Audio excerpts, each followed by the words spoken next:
नमस्कार, जीत पॉइंटर में आप सभी का स्वागत है। कैसे हैं आप सभी लोग? देखिए, घटना चक्र के पूर्व अवलोकन की सीरीज़ में हम पॉलिटी सब्जेक्ट को कवर कर रहे हैं। इसमें इससे पहले वाले लेक्चर में हमने उपराष्ट्रपति चैप्टर के बारे में पढ़ा। आज हम नया अध्याय शुरू करेंगे, केंद्रीय मंत्री परिषद। ठीक है, चलिए शुरू करते हैं।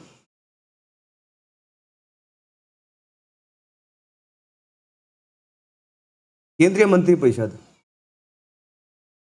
केंद्रीय मंत्री परिषद में प्रधानमंत्री, कैबिनेट मंत्री, राज्य मंत्री तथा उप मंत्री शामिल होते हैं। ठीक है, देखिए ये चीज़ समझेंगे। केंद्रीय मंत्री परिषद में प्रधानमंत्री, कैबिनेट मंत्री, राज्य मंत्री और उप मंत्री शामिल होते हैं। ये बहुत इंपॉर्टेंट चीज़ है कि केंद्रीय मंत्री परिषद में कौन कौन शामिल होते हैं। प्रधानमंत्री, कैबिनेट मंत्री, ये ध्यान रखेंगे, राज्य मंत्री और उप मंत्री। ठीक है, आगे देखेंगे। एक टर्म होता है मंत्री परिषद। ठीक है, मंत्री परिषद। और एक टर्म होता है मंत्रिमंडल। ठीक है, दो टर्म होते हैं, एक होता है मंत्री परिषद और एक होता है मंत्रिमंडल। ठीक है, मंत्री परिषद में जो है प्रधानमंत्री, कैबिनेट मंत्री, राज्य मंत्री और उप मंत्री शामिल होते हैं। लेकिन अगर मंत्रिमंडल की बात करें तो इसमें केवल प्रधानमंत्री यानी पीएम, प्राइम मिनिस्टर और कैबिनेट मंत्री। ठीक है, कैबिनेट मंत्री शामिल होते हैं। ठीक है, ये ध्यान रखेंगे। तो मंत्री परिषद और मंत्रिमंडल में क्या अंतर था ये हमने बता दिया आपको। आगे देखेंगे। अनुच्छेद 74(1) के अनुसार राष्ट्रपति को सहायता और सलाह देने के लिए एक मंत्री परिषद होगी। अनुच्छेद 74(1) क्या कहता है कि राष्ट्रपति को सलाह देने के लिए एक मंत्री परिषद होगी, जिसका प्रधान कौन होगा? प्रधानमंत्री जी होंगे। आगे देखेंगे। राष्ट्रपति अपने कृत्यों का प्रयोग करने में मंत्री परिषद की सलाह से कार्य करेगा, परंतु राष्ट्रपति मंत्रिपरिषद से ऐसी सलाह पर साधारणतः या अन्यथा पुनर्विचार करने की अपेक्षा कर सकेगा और राष्ट्रपति ऐसे पुनर्विचार के पश्चात दी गई सलाह के अनुसार कार्य करेगा। ठीक है, यहाँ पे ये बोला गया है कि राष्ट्रपति अपने कर्तव्यों का प्रयोग किसके सलाह पर करेगा? मंत्रिपरिषद के। तो वास्तविक शक्ति राष्ट्रपति के पास नहीं है, इसके पास है मंत्रिपरिषद के पास। और 42वें संविधान संशोधन 1976 द्वारा ये किया गया कि राष्ट्रपति मंत्रिपरिषद से ऐसी सलाह पर साधारणता या अन्यथा पुनर्विचार करने की अपेक्षा करेगा। ठीक है, तो अगर पुनर्विचार करना है मंत्रिपरिषद से कोई भी कार्य हुआ तो वो जोड़ा गया है 42वें संविधान संशोधन अधिनियम 1976 द्वारा। राष्ट्रपति ऐसे पुनर्विचार के पश्चात दी गई सलाह के अनुसार कार्य करेगा। ठीक है, जो भी सलाह मंत्रिपरिषद देंगे उसके अनुसार राष्ट्रपति जी कार्य करेंगे। आगे देखेंगे। 44वें संविधान संशोधन अधिनियम 1978 द्वारा शामिल है। ये किसमें शामिल किया गया?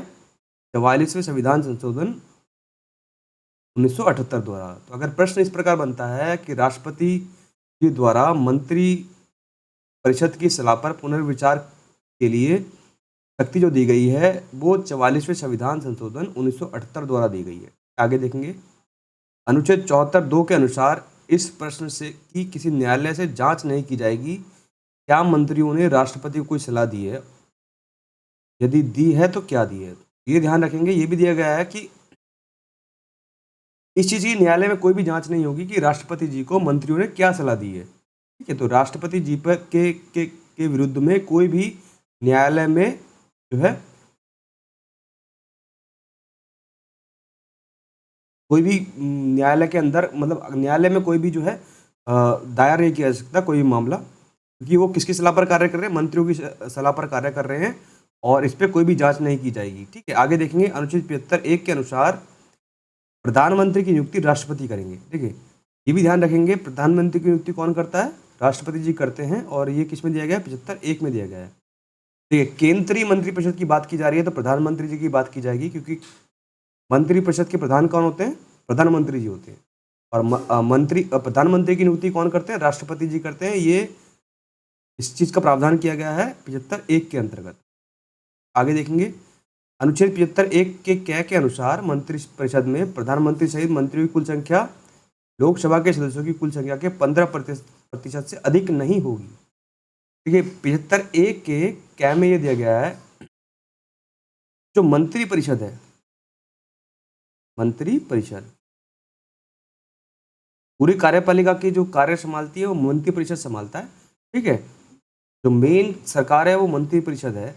और मंत्री परिषद 75(1) के अनुसार ये व्याख्या की गई है कि जो मंत्री परिषद है उसकी कुल संख्या लोकसभा के 15% से अधिक नहीं होनी चाहिए। ये बहुत ही महत्वपूर्ण बिंदु है, ये ध्यान रखेंगे। तो मंत्री परिषद की संख्या है वो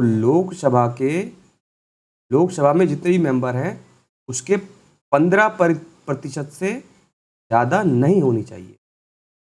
संविधान 91 संशोधन अधिनियम 2003 के द्वारा उपर्युक्त प्रावधान को संविधान में शामिल किया गया है।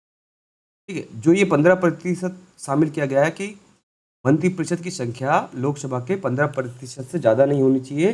ये कौन से संशोधन द्वारा शामिल किया गया? 91 संविधान संशोधन द्वारा शामिल किया गया था और 2003 में शामिल किया गया है।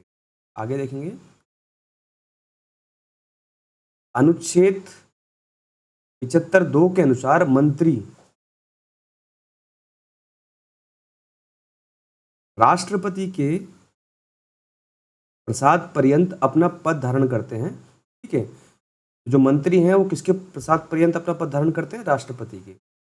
अनुच्छेद 75(3) के अनुसार मंत्रिपरिषद लोकसभा के प्रति सामूहिक रूप से उत्तरदायी होती है। ठीक है, तो ये बोला गया है कि जो मंत्रिपरिषद है वो लोकसभा के प्रति सामूहिक रूप से उत्तरदायी होती है, अनुच्छेद 75(3) के अधीन।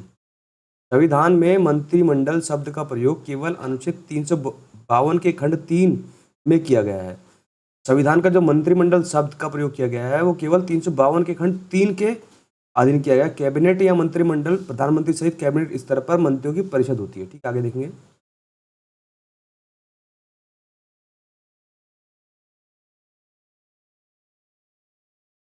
मंत्रीय उत्तरदायित्व के कारण अधिकारी अनामतक के सिद्धांत से संरक्षित रहते हैं। ठीक है, अधिकारियों के द्वारा किए गए कार्यान्वयन की जिम्मेदारी अंतिम रूप से मंत्री की होती है। बिल्कुल सही बात है। केंद्रीय कैबिनेट सचिवालय सीधे प्रधानमंत्री के अधीन होते हैं।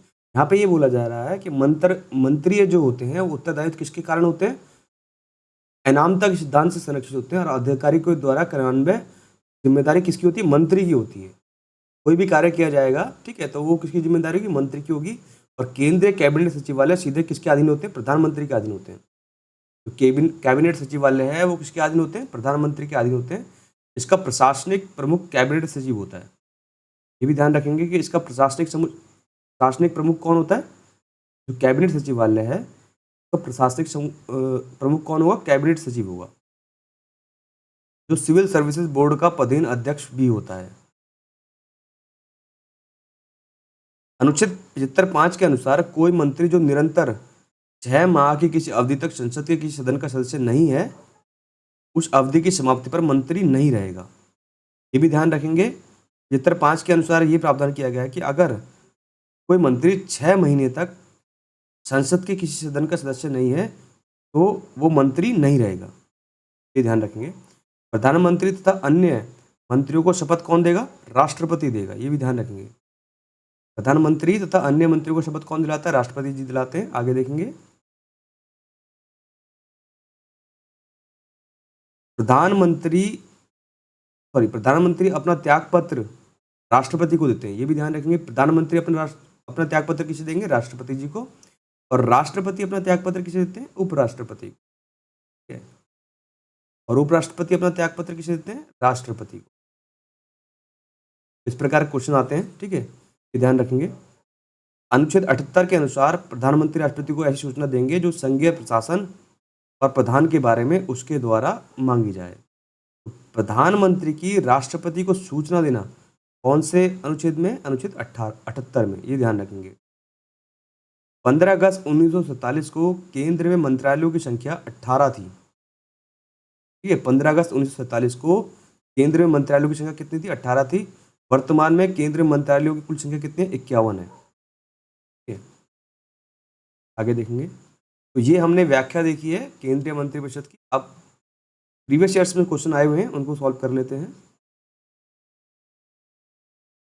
प्रश्न संख्या 1, निम्नलिखित कथनों पर विचार कीजिए और नीचे दिए गए कूट से सही उत्तर का चुनाव कीजिए। ठीक है, संघ की कार्यपालिका शक्ति प्रधानमंत्री में निहित होती है। ये बिल्कुल सही बात है। यहाँ पे बोला गया है संघ की कार्यपालिका प्रधानमंत्री में, सॉरी माफी चाहूंगा, प्रधानमंत्री में नहीं, संघ की कार्यपालिका शक्ति किस में निहित होती है? राष्ट्रपति जी पे निहित होती है, ये ध्यान रखेंगे। संघ की कार्यपालिका शक्ति राष्ट्रपति पे निहित होती है। अनुच्छेद 53 में इसका प्रावधान किया गया है। प्रधानमंत्री की नियुक्ति राष्ट्रपति द्वारा की जाती है, ये सही बात है। प्रधानमंत्री मंत्रिपरिषद के प्रधान होते हैं, ये भी सही बात है। यह आवश्यक नहीं है कि नियुक्ति के समय प्रधानमंत्री संसद के किसी सदन का सदस्य हो, ये भी सही बात है। ये आवश्यक नहीं है कि नियुक्ति के समय प्रधानमंत्री संसद के किसी सदन का सदस्य हो। आगे देखेंगे,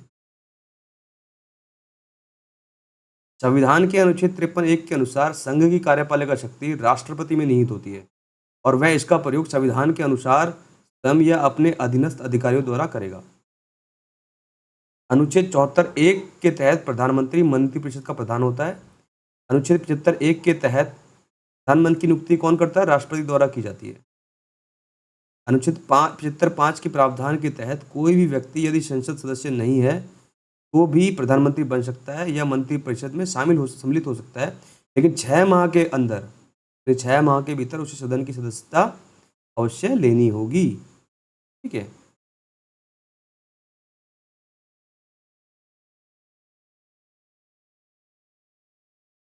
प्रश्न संख्या 2,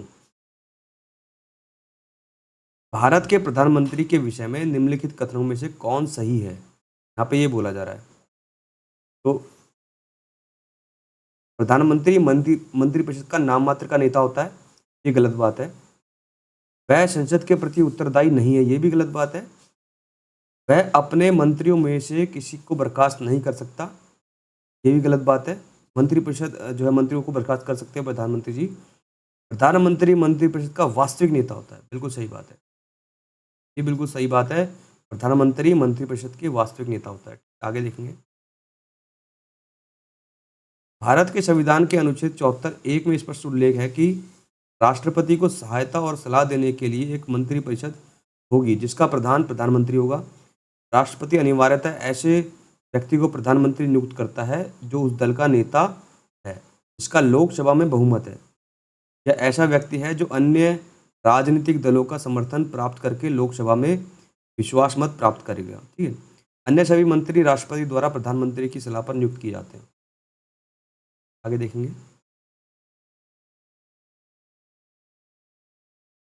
प्रश्न संख्या 3, भारत का प्रधानमंत्री नियुक्त किया जाता है किसके द्वारा? राष्ट्रपति। ध्यान रखना, नियुक्त और निर्वाचन में चयनित में अंतर है। तो प्रधानमंत्री जी कैसे किए जाते हैं? नियुक्त किए जाते हैं राष्ट्रपति जी के द्वारा। आगे देखेंगे, प्रश्न संख्या 4, भारत का प्रधानमंत्री मुख्य है केंद्रीय सरकार का। बिल्कुल सही बात है, जो केंद्रीय सरकार है उसका हेड कौन होता है? प्रधानमंत्री जी होते हैं। 74(1) के अनुसार राष्ट्रपति को सहायता और सलाह देने के लिए एक मंत्रिपरिषद होगी जिसका प्रधान प्रधानमंत्री होगा। राष्ट्रपति अपने कृत्यों का प्रयोग करने में ऐसी सलाह के अनुसार कार्य करेगा। इस प्रकार भारत का प्रधानमंत्री केंद्रीय सरकार का व्यवहारिक प्रमुख होता है। ठीक है, ये देखेंगे,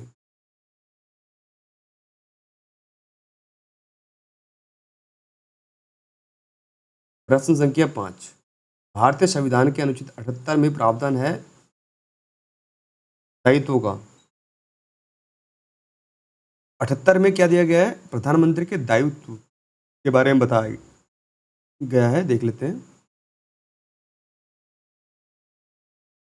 भारतीय संविधान के अनुच्छेद 78 में प्रधानमंत्री के दायित्वों का प्रावधान है जिसके तहत प्रधानमंत्री का यह कर्तव्य होगा कि वह संघ के कार्यकलाप के प्रशासन संबंधी और विधान विषयक प्रस्तावनाओं संबंधी मंत्रिपरिषद के सभी विनिश्चय राष्ट्रपति को संसूचित करेगा। 78 में दिया गया है कोई भी कार्य होगा तो उसके लिए राष्ट्रपति को सूचना दी जाएगी प्रधानमंत्री जी के द्वारा। संघ के कार्यकलाप के प्रशासन संबंधी और विधान विषयक प्रस्तावनाओं में संबंधी जो जानकारी राष्ट्रपति मांगे वह दे। राष्ट्रपति द्वारा जो भी जानकारी दी जाएगी शासन संबंधी जो भी जानकारी राष्ट्रपति जी के द्वारा मांगी जाएगी वो प्रधानमंत्री जो है राष्ट्रपति को देंगे, ये अनुच्छेद 78 में प्रावधान किया गया है। किसी विषय को जिस पर किसी मंत्री ने विनिश्चय कर दिया है किंतु मंत्रिपरिषद ने विचार नहीं किया है, राष्ट्रपति द्वारा अपेक्षा किए जाने पर परिषद के समक्ष विचार के लिए रखेंगे। ठीक है, आगे देखेंगे। प्रश्न संख्या 6, कैबिनेट का तात्पर्य क्या है? ठीक है, कैबिनेट का तात्पर्य है कैबिनेट स्तर के मंत्री। कैबिनेट में कौन शामिल होते हैं? कैबिनेट स्तर के जो मंत्री होते हैं वो शामिल होते हैं। कैबिनेट या मंत्रिमंडल प्रधानमंत्री सहित कैबिनेट स्तर के मंत्रियों की परिषद होती है, जबकि मंत्रिपरिषद में प्रधानमंत्री एवं कैबिनेट स्तर के मंत्रियों सहित राज्य मंत्री एवं उप मंत्री भी शामिल होते हैं। मंत्रिमंडल का उल्लेख अनुच्छेद 352 में 44वें संविधान संशोधन से किया गया है। आगे देखेंगे। प्रश्न संख्या 7, कैबिनेट में सम्मिलित होते हैं कौन? केवल कैबिनेट मंत्री। ही राइट आंसर होगा। आगे देखेंगे। प्रश्न संख्या 8, संविधान में मंत्रिमंडल शब्द का एक ही बार प्रयोग हुआ है और वह कब हुआ है? तो ये अनुच्छेद 352 में हुआ है। क्यों? अगर राष्ट्रपति जी को आपातकाल की घोषणा करनी है, ठीक है, आपातकाल की घोषणा करनी है, तो किसकी सलाह पर करेंगे? मंत्रिमंडल की सलाह पर करेंगे। ये ध्यान रखेंगे, बहुत महत्वपूर्ण क्वेश्चन है। मंत्रिमंडल का एक ही बार प्रयोग किया गया है, 352 अनुच्छेद में प्रयोग किया गया है कि अगर राष्ट्रपति जी को आपातकाल की घोषणा करनी है तो मंत्रिमंडल की सलाह पर किया जाएगा। आगे देखेंगे।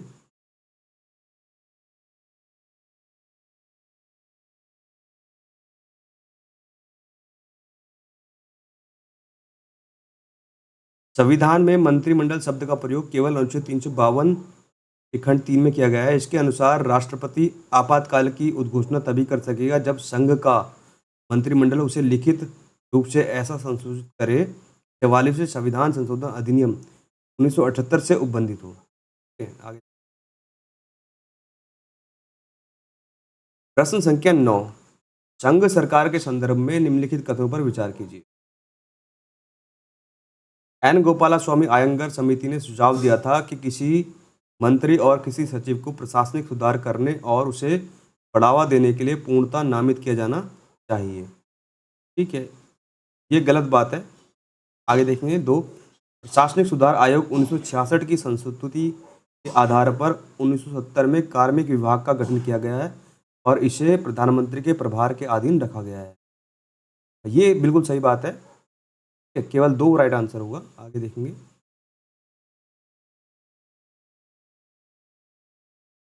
एन गोपालास्वामी अयंगर संविधान सभा की प्रारूप समिति के एक सदस्य थे। इन्होंने 1950 में अपनी रिपोर्ट केंद्र सरकार को मशीनरी का पुनर्गठन में मंत्रियों के समूह बनाए जाने, कार्मिकों की क्षमताओं में सुधार तथा एक संगठन एवं प्रक्रियाओं विभाग की स्थापना की अनुशंसा की थी। तो पहला वाला ऑप्शन गलत है। ठीक है, आगे देखेंगे। प्रशासनिक सुधार आयोग 1966 ने 1969 में भारत सरकार की मशीनरी पर अपनी रिपोर्ट में प्रधानमंत्री के प्रत्यक्ष प्रभार के तहत एक पृथक कार्मिक विभाग की गठन की अनुशंसा की थी। उसके अनुसार 1970 में नए कार्मिक विभाग का गठन कैबिनेट सचिवालय के तहत किया गया, जो कि प्रधानमंत्री के ही प्रभार में होता है। 1973 में इसे कार्मिक और प्रशासनिक सुधार विभाग के रूप में परिवर्तित किया गया तथा अप्रैल 1977 में इस विभाग को कैबिनेट सचिवालय को हटाकर गृह मंत्रालय के तहत लाया गया। ठीक है, जनवरी 1985 में इस विभाग को गृह मंत्रालय को से स्थानांतरित प्रधानमंत्री के स्वतंत्र प्रभाव के तहत कर दिया गया। 1985 में इसे कार्मिक और प्रशिक्षण, प्रशासनिक सुधार, लोक शिकायतें और पेंशन मंत्रालय में परिवर्तित कर दिया गया। समग्र प्रभार कौन होता है? प्रधानमंत्री के तहत ही होता है।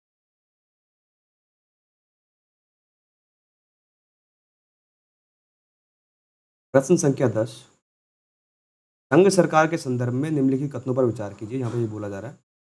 पहला प्रश्न है, कैबिनेट सचिव की सलाह पर प्रधानमंत्री द्वारा भारत सरकार के मंत्रालय विभागों का सृजन किया जाता है। दूसरा है, हर एक मंत्रालय को प्रधानमंत्री की सलाह पर भारत के राष्ट्रपति द्वारा किसी मंत्री को प्रदान किया जाता है। तो पहला वाला क्वेश्चन गलत है। ये कह रहे हैं कैबिनेट सचिव की सलाह पर प्रधानमंत्री द्वारा भारत सरकार के मंत्रालय विभाग का सृजन किया था। ऐसा नहीं है। ये प्रधानमंत्री अपनी जो है राष्ट्रपति की सलाह पर अपनी स्वेच्छा से जो है कैबिनेट सचिव जो है का सृजन किया करता है।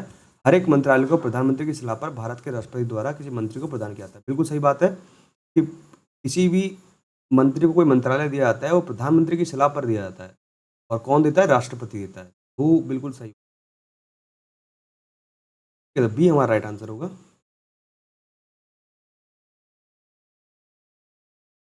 ये कैबिनेट सचिवालय का प्रमुख होता है। बिल्कुल सही बात है।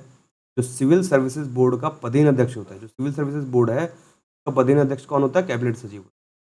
मंत्रालयों की विभिन्न गतिविधियों के बारे में एवं कार्य संचालन संबंधी नियमों के बारे में जानकारी प्राप्त करना इसका कार्य है। भारत सरकार 1961 के तहत सरकार के मंत्रालय विभाग राष्ट्रपति द्वारा प्रधानमंत्री की सलाह पर सृजित किए जाते हैं। प्रधानमंत्री की सलाह पर भारत के राष्ट्रपति द्वारा किसी मंत्री को नियुक्त किया जाता है। तब मंत्रालय विभागों का बंटवारा भी कौन करते हैं? राष्ट्रपति प्रधानमंत्री की सलाह पर करते हैं। दूसरा वाला कथन सही है। आगे देखेंगे। प्रश्न संख्या 11, संसदीय शासन में वास्तविक कार्यपालिका शक्ति किसके पास होती है? वास्तविक कार्यपालिका शक्ति प्रधानमंत्री जी के पास होती है।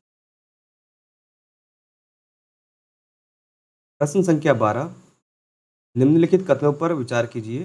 पहला है, राष्ट्रपति भारत सरकार का कार्य अधिक सुविधापूर्वक किए जाने के लिए और मंत्रियों में उक्त कार्य के आवंटन के लिए नियम बनाएगा। बिल्कुल सही है। राष्ट्रपति जो है भारत सरकार का कार्य अधिक सुविधापूर्वक किए जाने के लिए मंत्रियों में उक्त कार्य के आवंटन के लिए नियम बनाए जाएंगे के द्वारा, राष्ट्रपति के द्वारा। पहला कथन सही है। भारत सरकार की समस्त कार्यपालक कार्रवाई प्रधानमंत्री के नाम से की हुई कही जाएंगी। ये बिल्कुल गलत बात है। कोई भी कार्यपालक या कार्यवाही की जाएंगी वो किसके नाम से की जाएंगी? राष्ट्रपति जी के नाम से की जाएंगी। ध्यान रखेंगे। के नाम से कोई भी कार्यपालक की जो कार्यवाही की जाएंगी वो किसके नाम से की जाएंगी? राष्ट्रपति जी के नाम से की जाएंगी। केवल कथन एक सही है, केवल एक। ये हमारा राइट आंसर होगा। आगे देखेंगे।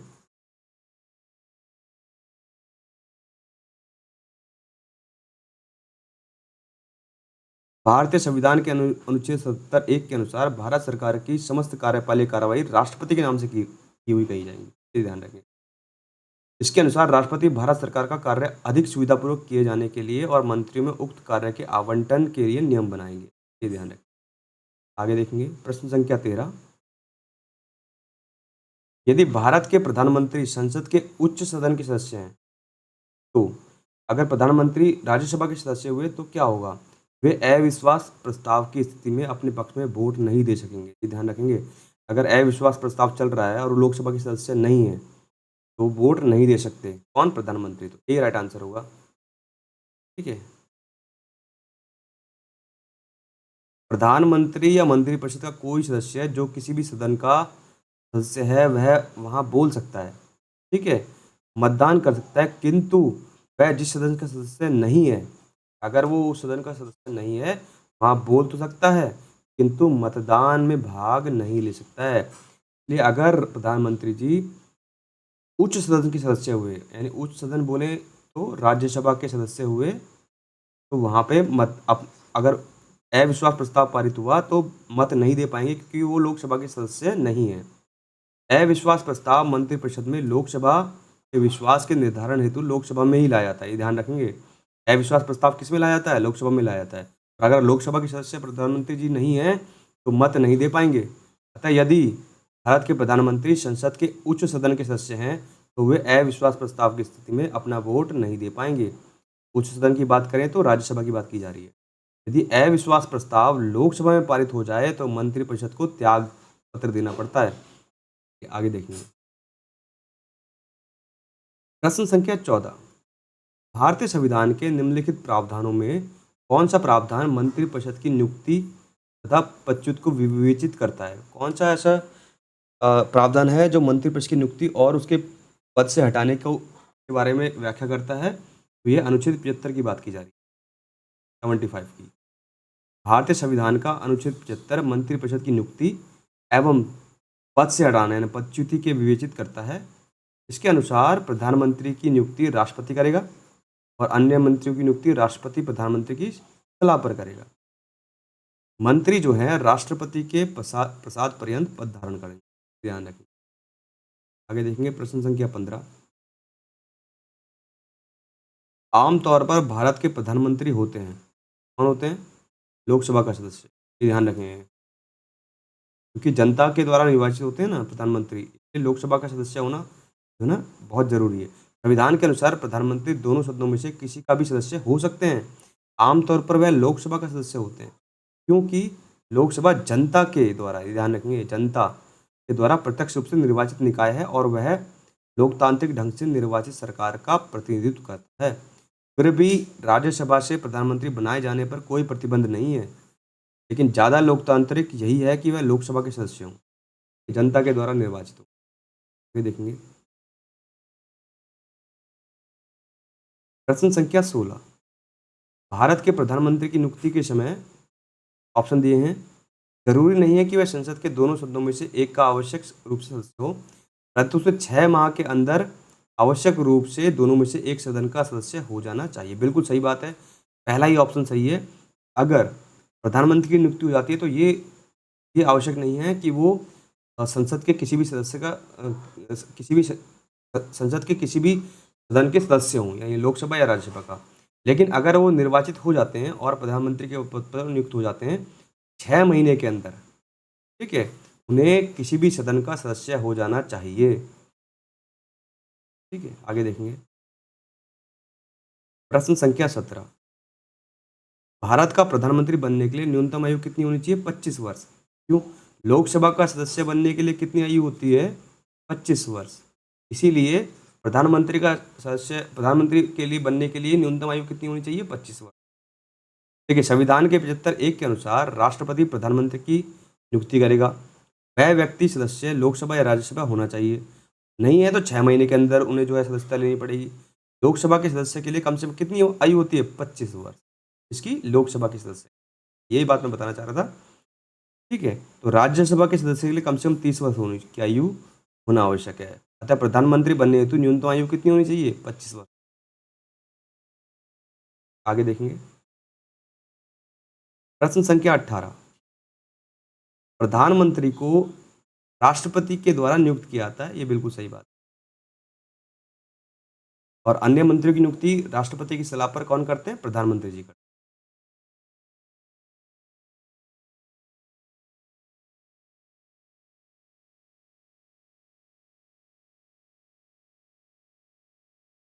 प्रश्न संख्या 19। अग्रलिखित में से कौन सा वक्तव्य सही है? यहाँ पे बोला जा रहा है भारत का प्रधानमंत्री संसद के दोनों सदनों के सदस्यों में अपने मंत्रियों का चयन करने के लिए स्वतंत्र है। ठीक है, इस विषय में स्वतंत्र नहीं है, उन्हें सलाह लेनी पड़ेगी किसकी? राष्ट्रपति जी की। इस विषय में भारत के राष्ट्रपति के साथ उचित परामर्श करके अपने मंत्रिमंडल के सहयोगियों का चयन कर सकता है। अपने मंत्रिमंडल में मंत्री के रूप में काम करने के लिए व्यक्तियों का चयन करने में पूर्णतः स्वविवेक का प्रयोग करता है। ये बिल्कुल सही बात है कि अपने अगर मंत्रिमंडल मंत्री के रूप में काम करना है तो उनके व्यक्तियों का चयन करने में पूर्णतः स्वविवेक होता है। ठीक है, सिर्फ राष्ट्रपति की सलाह पर नहीं होता है, उनका स्वविवेक भी होता है। तो सी राइट आंसर होगा।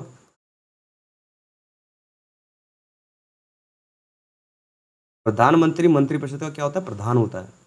उसे अपने सहयोगियों के रूप में ऐसे व्यक्तियों को चुनने का पूर्ण अधिकार है जो उसके साथ मिलकर कार्य कर सके। इस प्रकार मंत्रियों के चयन में वह स्वयं विवेक का प्रयोग करता है। वह संसद के बाहर के व्यक्ति को भी मंत्री बना सकता है, ये भी ध्यान रखेंगे, संसद के बाहर के व्यक्ति, परंतु उस मंत्री को 6 महीने के अंदर संसद सदस्य बनना अनिवार्य है।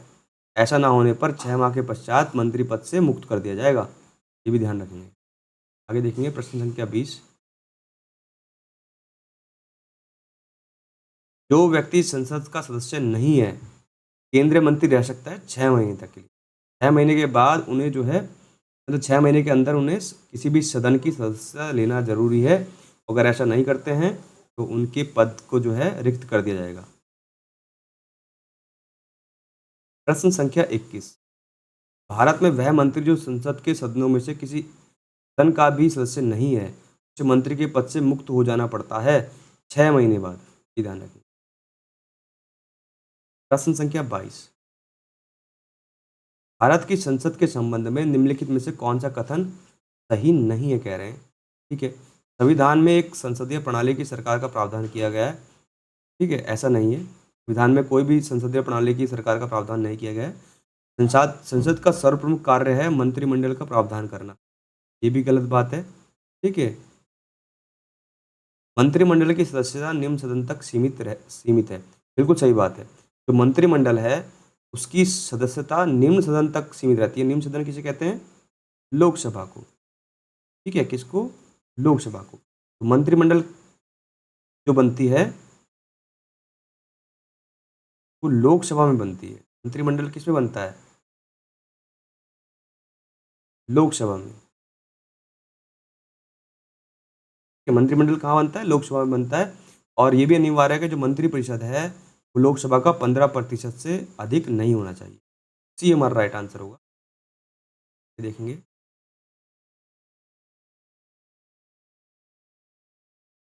प्रश्न संख्या 23, भारत का प्रधानमंत्री किसके प्रति जवाबदेह होता है? तो लोकसभा के प्रति। ठीक है, लोकसभा के प्रति जवाबदेह होता है भारत का प्रधानमंत्री। प्रश्न संख्या 24, मंत्रिपरिषद सामूहिक रूप से उत्तरदायी होती है इसके प्रति? लोकसभा के प्रति। ठीक है, पहला तो सही है, लोकसभा के प्रति। एक संवैधानिक बाध्यता के अंतर्गत होती है, बिल्कुल सही बात है। ठीक है, और अनुच्छेद 75(3) के अनुसार ही दिया गया है। 1, 2, 3 राइट आंसर होगा, बी हमारा राइट आंसर होगा। ये किस में कहा गया है? 75(3) में कहा गया है कि मंत्रिपरिषद सामूहिक रूप से लोकसभा के प्रति उत्तरदायी होगी और संवैधानिक बाध्यता के अंतर्गत रहती है। ये देखेंगे प्रश्न संख्या 25, मंत्रिपरिषद उत्तरदायी होती है राष्ट्रपति के, प्रधानमंत्री के प्रति, अध्यक्ष के? बिल्कुल गलत बात है। मंत्रिपरिषद लोकसभा के प्रति उत्तरदायी होती है, ये ध्यान रखेंगे, के प्रति? लोकसभा के प्रति।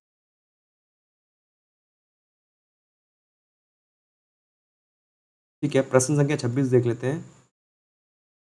मंत्रिपरिषद किसके प्रति उत्तरदायी होती है? लोकसभा। यहाँ पे भी गलत दिया है। ठीक है, सीधा सिर्फ ये बोलना चाहिए कि लोकसभा के प्रति उत्तरदायी होती है, लोकसभा के प्रति। आगे देखेंगे प्रश्न संख्या 27, मंत्रिपरिषद सामूहिक रूप से निम्न में से किसके प्रति उत्तरदायी होती है? लोकसभा के प्रति। ये बिल्कुल राइट आंसर होगा, डी। आगे देखेंगे प्रश्न संख्या 28, संघीय मंत्रिपरिषद के मंत्री सामूहिक रूप से उत्तरदायी होते हैं केवल लोकसभा के प्रति। प्रश्न संख्या 29, भारतीय संविधान के संदर्भ में निम्नलिखित कथनों पर विचार कीजिए। संघ मंत्रिपरिषद लोकसभा के प्रति सामूहिक रूप से उत्तरदायी होती है, ये बिल्कुल सही बात है। संघ के मंत्री प्रधानमंत्री के पश्चात पर्यंत अपने पद पर धारण करते हैं, ये गलत बात है। संघ के जो मंत्री हैं वो राष्ट्रपति के किसके पश्चात पर्यंत? राष्ट्रपति के पश्चात पर्यंत अपना पद धारण करते हैं, ये गलत बात होगी। केवल एक सही है, हमारा ए राइट आंसर होगा।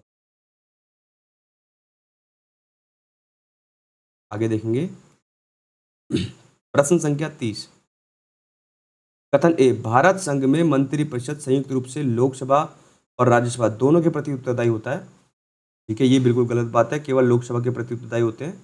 लोकसभा और राज्यसभा दोनों के सदस्य संघीय सरकार में मंत्री बनने के लिए पात्रता रखते हैं।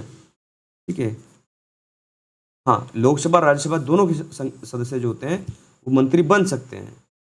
कारण आर सही है, कथन और कारण दोनों सही हैं, और कथन कारण का सही स्पष्टीकरण, ये बिल्कुल सही बात, गलत बात है। कथन और कारण दोनों सही है, ये कथन तो गलत हो गया, कथन सही है, ये भी गलत, तो कथन गलत है पर कारण सही है, डी हमारा राइट आंसर होगा।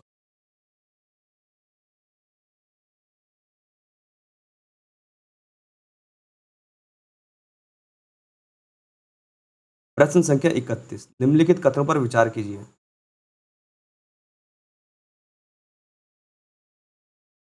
केंद्र में मंत्रिपरिषद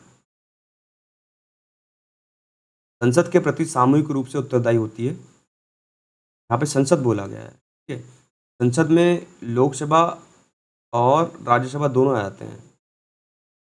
ठीक है, लेकिन जो केंद्रीय मंत्रिपरिषद है वो केवल लोकसभा के प्रति उत्तरदायी होते हैं, तो ये गलत हो जाएगा।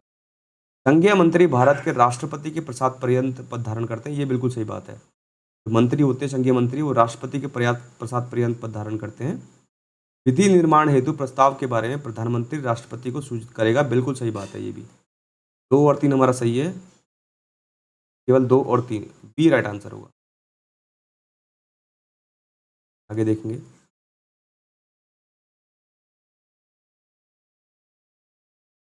प्रश्न संख्या 32,